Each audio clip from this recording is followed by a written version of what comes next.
So, it's November 10th, which means the great race is less than 2 weeks away. The bleachers in front of the Bellagio fountains are ready as they finish the final touches.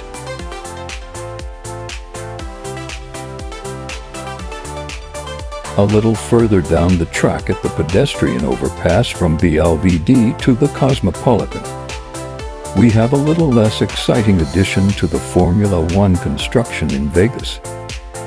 Because of corporate greed and possibly safety concerns, they are using screens to block any race view from this overpass. We saw the same thing last year, as Caesars Entertainment pulls out all the tricks to not let you see the race without credentials. Last year, many people stopped and glanced at a few moments of the spectacle at the top of escalators. Let's see how corporate does this year at blocking the view for anyone without a ticket. Stay tuned for more updates about the Formula One Las Vegas edition.